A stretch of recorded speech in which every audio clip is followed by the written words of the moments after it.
দর্শক, ইরানে একটি ভূমিকম্প হয়েছে, 5 মাত্রার ভূমিকম্প, এবং এই ভূমিকম্প নিয়ে ভিন্ন কিছু জল্পনা ছড়িয়েছে। ভূমিকম্পের যে মূল কেন্দ্র ছিল, সেই কেন্দ্রের এলাকায় আমেরিকার একটি MQ-9 ড্রোন ভূপাতিত করা হয়েছে। এই যে ভূমিকম্পের যে কেন্দ্রস্থল, সেই জায়গায় মার্কিন ড্রোন কি করছিল এবং কেন গেল, এটা কিন্তু আর এক বড় প্রশ্ন। এবার সে আরো মজার কয়েকটা খবর আছে। সৌদি আরবকে আমেরিকা ইউরেনিয়াম এনরিচ করার অনুমতি দিচ্ছে, তার মানে পরমাণু কর্মসূচি, এবং ইউরেনিয়াম এনরিচ করবে সেটা কোনো সমস্যা না, সমস্যাটা কিন্তু ইরানের সাথে, ইরান করলে সমস্যা। এবার সে কুয়েত এবং দুবাই বিমানবন্দরে মানুষের হাজার হাজার মানুষের ভিড়, এই দুই দেশ ছেড়ে মানুষ পালাতে চায়। আর একটা খবর হচ্ছে, আমি শুধু শিরোনাম বলছি, আর একটা খবর হচ্ছে ইরানের দারাকবিন একটা পরমাণু বিদ্যুৎ কেন্দ্র নির্মাণাধীন, সেই বিদ্যুৎ কেন্দ্রের নির্মাণের জায়গায় হামলা চালিয়েছে আমেরিকা। আর সর্বশেষ যে খবর, গুরুত্বপূর্ণ খবর দিই, সেটি হচ্ছে কাতার, জর্দান, সৌদি আরব বা কুয়েত, এই সমস্ত জায়গায় আমেরিকার যে রিফুয়েলিং ট্যাঙ্কার ছিল, যুদ্ধের সময় যুদ্ধ বিমানগুলোকে আকাশেই যে তেল ভরে দেওয়ার ব্যবস্থা, জ্বালানি সরবরাহ করা হয়, সেই রিফুয়েলিং ট্যাঙ্কারগুলো এইসব দেশ থেকে সরিয়ে ইসরায়েলের বেন গুরিয়ন বিমানবন্দরে নেওয়া হয়েছে। প্রশ্ন হচ্ছে, কেন এই সমস্ত বিমান ইসরায়েলের বেন গুরিয়ন বিমানবন্দরে নেওয়া হলো? সুপ্রিয় দর্শক, এই প্রত্যেকটা বিষয় বললাম, এইগুলো নিয়ে আমি এখন ভিডিওতে বিস্তারিত আলোচনা করার চেষ্টা করব। আশা করি আপনারা শেষ পর্যন্ত সঙ্গে থাকবেন। আর ভিডিও ভালো লাগলে লাইক, কমেন্ট, শেয়ার করবেন প্লিজ, এবং চ্যানেলটি সাবস্ক্রাইব করে সাথেই থাকবেন। দর্শক, আমরা প্রথম আলোচনা যেটা দিয়ে করতে চাই, সেটি হচ্ছে সৌদি আরবকে আমেরিকা পরমাণু কর্মসূচি পরিচালনার অনুমতি আগেই দিয়েছে, ভেতরে গোপনে গোপনে। ট্রাম্প আগের বার যখন ক্ষমতা এসেছে তখনই দিয়েছে। আর এখন ইউরেনিয়াম সমৃদ্ধ এনরিচ করার সুযোগ দিচ্ছে, অধিকার দিচ্ছে আমেরিকা সৌদি আরবকে। এটা নিয়ে কোনো সমস্যা নেই মার্কিন প্রশাসনের।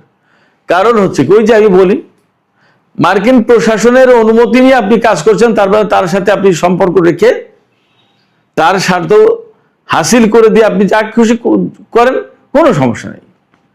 অর্থাৎ তার স্বার্থটা 16 আনা বজায় থাকলে হলো। ইরান যখন পরমাণু কর্মসূচি শুরু করেছিল, তখন কিন্তু আমেরিকার সাথে সম্পর্ক ভালো ছিল, বিপ্লবের আগের গল্প। এই আমেরিকাই তখন কিন্তু ইরানের পরমাণু কর্মসূচির প্রতি ব্যাপক সমর্থন দিয়েছিল, কোনো সমস্যা ছিল না। যখন বিপ্লব হয়ে গেল এবং যখন আমেরিকার সাথে সম্পর্ক কাটা হলো, তখন কিন্তু ইরানের পরমাণু কর্মসূচি আমেরিকার নিষেধাজ্ঞার উপরে পড়লো। মার্কিন নিষেধাজ্ঞার কবলে পড়ার কারণেই অনেক জটিলতা তৈরি করলো, এবং এখনো পর্যন্ত আমরা সেই জটিলতা নিয়েই বিশ্ববাসী অনেকটা নাজেহাল অবস্থায় আছি। কেন বলছি বিশ্ববাসী নাজেহাল অবস্থায় আছি? আজকে এই পরমাণু কর্মসূচিকে কেন্দ্র করেই আমেরিকা এবং ইসরায়েলের হামলার শিকার হয়েছে ইরান, এবং সেই হামলার পরে ইরান যখন পাল্টা শুরু করেছে, তখন বৃহত্তর একটা যুদ্ধ লেগে গেল। হরমুজ প্রণালী বন্ধ হলো, সারা বিশ্বে ক্রাইসিস পড়লো, আমরা বাংলাদেশের মানুষও ক্রাইসিসে পড়ে গেলাম। তাহলে পরিস্থিতি কি? যাই হোক, সৌদি আরব পরমাণু কর্মসূচি পরিচালনা করছে বা করবে, তাদের হয়তো তেল গ্যাসের পাশাপাশি পরমাণু বিদ্যুৎ লাগবে। ভালো, এখন পরমাণু বিদ্যুৎ তৈরির জন্য ইউরেনিয়াম এনরিচ করতে হয়, সেও ঠিক আছে, কিন্তু সেটা কত মাত্রায় এবং কোন পর্যায়ে যাবে এবং কি কাজে লাগাবে, সেটা কিন্তু পরিষ্কার পরিচ্ছন্ন আলোচনা, ব্যাখ্যা থাকতে হবে। তা না হলে আরো জটিলতা তৈরি হবে। সৌদি আরব যখন এই পরমাণু কর্মসূচি পরিচালনা করতে যাচ্ছে, ইউরেনিয়াম সমৃদ্ধ করতে যাচ্ছে, তখন আরেকটা দিকে বিশ্ববাসীর বিশেষ নজর থাকবে যে মধ্যপ্রাচ্যে কি পরমাণু কর্মসূচি বা পরমাণু অস্ত্রের প্রতিযোগিতা বেড়ে যাচ্ছে কিনা, বা পরমাণু অস্ত্রের প্রতিযোগিতা শুরু হবে কিনা। এবার সেই ইরান আমেরিকার মধ্যকার যে যুদ্ধ, সে যুদ্ধ কিন্তু চলছে। গত রাতেও কম বেশি যুদ্ধ হয়েছে, তবে যতদূর তা বুঝতে পারছি যে আগের রাতের চেয়ে যুদ্ধের মাত্রাটা কম। এবং ইরানের পক্ষ থেকে পরিষ্কার করে বলা হয়েছে, ইরানের বেসামরিক কোনো লক্ষ্যবস্তুতে যদি আমেরিকা বা কেউ হামলা চালায়, বিশেষ করে দুবাই যদি এ ব্যাপারে কোনো রোল প্লে করে, তাহলে দুবাইয়ের যে আন্তর্জাতিক বিমানবন্দর, জেবাল আলী সমুদ্র বন্দর, ফুজাইরা বন্দর এবং আবুধাবির বিমানবন্দর, এই সমস্ত সবকিছু একদম ধ্বংস করে দেবে ইরান একদম পরিষ্কার বলেছে। ইরানের পক্ষ থেকে নোটিশও দেওয়া হয়েছে কুয়েত, দুবাই, এরকম কিছু কিছু দেশের, যে তারা যেন সব নিরাপদে থাকে। আমেরিকা যদি ইরানের বৃহত্তর বেসামরিক অবকাঠামোর উপর হামলা চালায়, তাতে যদি কুয়েত যোগ দেয়, তাতে যদি বাহরাইন যোগ দেয়, তাতে যদি সংযুক্ত আরব আমিরাত যোগ দেয়, বা এই সমস্ত দেশ থেকে হামলা চালানো হয়, মার্কিন বাহিনী যদি চালায়, তাহলে ইরান কিন্তু এই সমস্ত দেশের বেসামরিক অবকাঠামোর উপর হামলা চালাবে। এর ভিতরে কিন্তু পাল্টাপাল্টি হামলা হয়েছে। ইরানের পানি সংরক্ষণাগারে হামলা চালিয়েছে আমেরিকা, ইরানও কুয়েত এবং বাহরাইনে ওয়াটার ডিস্যালিনেশন প্রজেক্টে হামলা চালিয়েছে। এখানে আমেরিকা ইরানের অবকাঠামো ধ্বংস করছে, আর ইরান ধ্বংস করছে এই অঞ্চলে আমেরিকার মিত্র দেশগুলোর। মাঝখান থেকে একদম নিরাপদ থেকে যাচ্ছে আমেরিকা। এখানে মধ্যপ্রাচ্যের দেশগুলোর বোঝা উচিত, বা তাদের কৌশল ঠিক করা উচিত, যে আসলে অঞ্চলের স্বার্থ দেখবে নাকি আমেরিকার স্বার্থ দেখবে, ইরানের সাথে শত্রুতা করবে নাকি মিত্রতা করবে। এই সমস্ত নতুন করে ভাবার মনে হয় সময় এসেছে। এবার সে আমেরিকা ইরানের উপরে ব্যাপক ভিত্তিক হামলা চালানোর জন্য গত কয়েকদিন আগেই বেশ কিছু যুদ্ধ বিমান এবং রিফুয়েলিং ট্যাঙ্কার বিমান এনেছে, এবং এইগুলো জর্দানে অনেকগুলো মোতায়েন করেছিল। আপনারা সবাই দেখেছেন কি ব্যাপক ভিত্তিক প্রতিরোধ যুদ্ধ চালিয়েছে ইরান গত কয়েকদিন, এবং তাতে আসলে আমেরিকার অনেকগুলো রিফুয়েলিং ট্যাঙ্কার ধ্বংস হয়েছে। যুদ্ধ বিমান, হেলিকপ্টার তো ধ্বংস হয়েছে, আজকের দুপুরে ভিডিওতেও আমি বলেছি। এই যে রিফুয়েলিং ট্যাঙ্কার ধ্বংস হয়েছে, এক একটা বিমান তো অনেক বড় বড় এবং বিরাট ব্যাপার, কৌশলগত দিক দিয়ে খুবই গুরুত্বপূর্ণ। একটা রিফুয়েলিং ট্যাঙ্কার কয়েকটা যুদ্ধ বিমানকে জ্বালানি সরবরাহ করতে পারে আকাশে। আবার এত বড় বড় বিমান তো অনেকগুলো রাখাও মুশকিল, সেক্ষেত্রে অল্প সংখ্যক বিমান অধিক সংখ্যক বিমানকে যুদ্ধক্ষেত্রে তেল সরবরাহ করার ব্যবস্থা করে থাকে। এর ভিতরে দেখা যাচ্ছে যে ইরানের ড্রোন এবং ক্ষেপণাস্ত্র হামলায় অনেকগুলো বিমান নষ্ট হয়ে গেছে।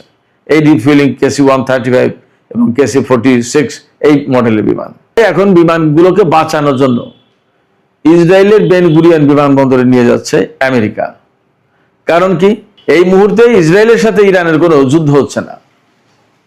এই যে ইসরায়েলের সাথে ইরানের যুদ্ধ হচ্ছে না, এই সুবিধাটা নিয়ে আমেরিকা ইসরায়েলের বিমানগুলো রাখতে চায়, যাতে ইরান ওখানে তো আর হামলা চালাবে না।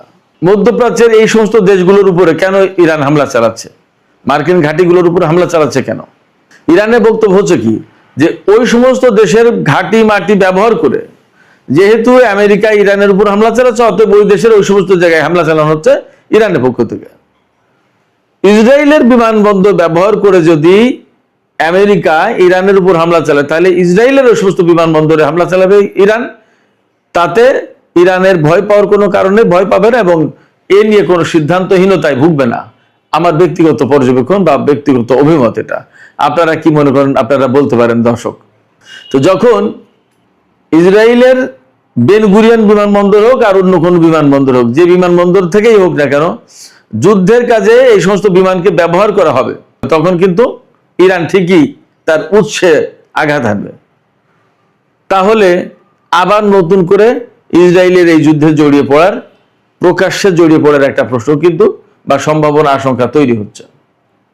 চলমান যুদ্ধের ভেতরে গত পরশুদিন ইরান সতর্কবার্তা জারি করেছিল কুয়েত, বাহরাইন, সংযুক্ত আরব আমিরাত, এই সমস্ত দেশের লোকজনের উপরে, যে তোমরা যতদূর পারো দেশ ছাড়ো, বা বিমানবন্দর, সামরিক এলাকা, যে সমস্ত জায়গায় ঘাঁটি আছে বা আমেরিকার বিভিন্ন প্রতিরক্ষা ব্যবস্থা মোতায়েন আছে, এই সমস্ত এলাকার যেন ছেড়ে চলে যায় সাধারণ লোকজন।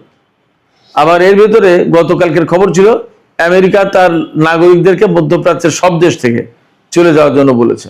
তার মানে যুদ্ধের বিস্তৃতি বাড়ছে, পরিধি বাড়ছে, এটা বোঝা যায়। এইরকম একটা প্রেক্ষাপটে কুয়েত ইন্টারন্যাশনাল এয়ারপোর্ট এবং দুবাই ইন্টারন্যাশনাল এয়ারপোর্ট, এই দুটো বিমানবন্দরে হাজার হাজার মানুষের ভিড়। তারা সবাই এই দুটো দেশ ছেড়ে চলে যেতে চাচ্ছে। এর ফলে অনেকগুলো প্রভাব আমরা দেখব। একটা হচ্ছে হয় বড় রকমের যুদ্ধ হবে, আর একটা হচ্ছে বড় রকমের যদি যুদ্ধ হয় তাহলে মধ্যপ্রাচ্য আরো ধ্বংসস্তূপে পরিণত হবে। আর একটা বিষয় হচ্ছে যে এই সমস্ত দেশ থেকে যে সমস্ত বিদেশি লোকজন চলে যাচ্ছে, তার মানে এই সমস্ত দেশের শিল্প কারখানা এগুলো অনেক কিছু অচল হয়ে যাবে। সেক্ষেত্রে জনজীবন বেশ ঝুঁকির মুখে পড়বে এই সমস্ত দেশের, মধ্যপ্রাচ্যের এই সমস্ত দেশের। কারণ এরা এই বিদেশি শ্রমিক নির্ভর হয়ে গেছে, তো তাদের কলকারখানা অনেক কিছু এই বিদেশি লোকজন না থাকলে তারা নিজেরা চালাতেই পারে না। এই সমস্ত দেশের লোকজন তো খাই দায়, ঘুরে ফেরে, পয়সা আছে, ফুর্তি করে, কাজ তো তারা কম করে। যখন বিদেশি লোকজন, বিদেশি শ্রমিক বা বিদেশি জনশক্তি চলে যাবে, তখন কিন্তু তারা বিপদে পড়বে। পাশাপাশি যদি ব্যাপারটা এরকম হয় তাহলে যুদ্ধটার পরিধি কিন্তু অনেক বড়, বিস্তৃত হবে। এই প্রেক্ষাপটে নতুন করে প্রশ্ন আসছে যে আসলে মধ্যপ্রাচ্যের সামনে কি হচ্ছে, কি ঘটতে যাচ্ছে? মধ্যপ্রাচ্যের ভাগ্য কি এই যুদ্ধের ভেতরতেই নির্ধারিত হবে? এবং মধ্যপ্রাচ্যের এই যে সংকট, এই যে দ্বন্দ্ব, সংঘাত, যুদ্ধ, এর কারণে আমরা বিশ্বের অন্যান্য অংশের লোকজন কেন এই খেসারত দিচ্ছি এবং ক্ষতির মুখে পড়ব? এই প্রশ্ন কিন্তু আসছে। কেন আমরা আমেরিকা, ইসরায়েল বা তাদের আদার স্বার্থগত দ্বন্দ্বের বলি হব এবং বিশ্বের অর্থনীতি, বিশ্বের তেলের বাজার, বিশ্বের ভূ রাজনীতি, এগুলো সব কিন্তু কেন ঝুঁকির মুখে পড়বে? আর একটা বিষয় আমি আলোচনার প্রথম দিকে বলেছিলাম, সেটা বলতে একটু দেরি করে ফেললাম। সেটা হচ্ছে ইরানের খুজেস্তান প্রদেশে কাহালুয়ে এলাকায় ভূমিকম্প হয়েছে। ভূমিকম্পের মাত্রা 5, রিক্টার স্কেলে 5 মাত্রার ভূমিকম্প হয়েছে। এই ভূমিকম্পের পর অনেকেই ধারণা করছে, অনেক জল্পনা গুজব ছড়িয়ে পড়েছে যে ইরান নাকি পরমাণু বোমা পরীক্ষা করেছে। পরমাণু বোমা পরীক্ষার কারণে এই ভূমিকম্প। এবং অনেকে মনে করছে যে যুদ্ধের ভেতরে আমেরিকার এত চাপাচাপির পরে এখন হয়তো ইরান উপায়হীন হয়ে বোমা বানিয়েই ফেলেছে, হয়তো পরীক্ষাই করবে। এইরকম ঘটনা, এরকম কথা তো বিভিন্ন সময় ছড়ায়। এইরকম একটা প্রেক্ষাপট থেকে আমেরিকা তার একটি MQ-9 রিপার ড্রোন এই ভূমিকম্প যে এলাকায় হয়েছে এর এপিসেন্টার, কেন্দ্রস্থল যেখান থেকে ভূমিকম্প শুরু হয়েছে, এই জায়গায় পাঠিয়েছে। সেখানে ভূমিকম্প হলেও ইরান কিন্তু তার মাজিদ যে ক্ষেপণাস্ত্র প্রতিরক্ষা ব্যবস্থা নতুন, এই ক্ষেপণাস্ত্র প্রতিরক্ষা ব্যবস্থা ব্যবহার করে আমেরিকার ওই ড্রোন ধ্বংস করেছে, ভূপাতিত করেছে। তাইলে এখন আশঙ্কা কিন্তু বেড়ে গেল এই কারণে, আমেরিকা অনেক কিছু জানাশোনার পরেই কিন্তু সেখানে ড্রোন পাঠানোর কথা। ওই ড্রোন দিয়ে হয়তো তথ্য সংগ্রহ করার চেষ্টা করছিল যে আসলে কি হয়েছে, সেটাকে তো ধ্বংস করে দিল ইরান। আসলে কি হয়েছে? ইরান কি পরমাণু পরীক্ষা চালিয়েছে নাকি চালায়নি আমরা জানি না। তবে যদি চালিয়েই থাকে তাহলে নিশ্চয়ই ঘোষণা আসবে এবং আমরা হয়তো জানতে পারবো পরে আসলে কি হচ্ছে, কি হলো, সেটা জানার আমরা অপেক্ষায় থাকলাম। সুপ্রিয় দর্শক, আলোচনা এখানেই শেষ করতে চাই। আলোচনা শেষের আগে আপনাদের কাছে আমি জানতে চাই, আমার প্রশ্ন আপনাদের কাছে, যে আপনারা কি মনে করছেন, আসলে কি ইরান পরমাণু বোমার পরীক্ষা চালালো? আর সৌদি আরব যদি ইউরেনিয়াম এনরিচ করতে পারে, সমৃদ্ধ করতে পারে, তাহলে ইরান কেন পারবে না? এটা কি কোনো যুক্তির কথা? আপনাদের মতামত জানাতে পারেন কমেন্টে। আর ভিডিও ভালো লাগলে আবারও বলি, লাইক, কমেন্ট, শেয়ার করবেন এবং চ্যানেলটি সাবস্ক্রাইব করে সাথেই থাকবেন।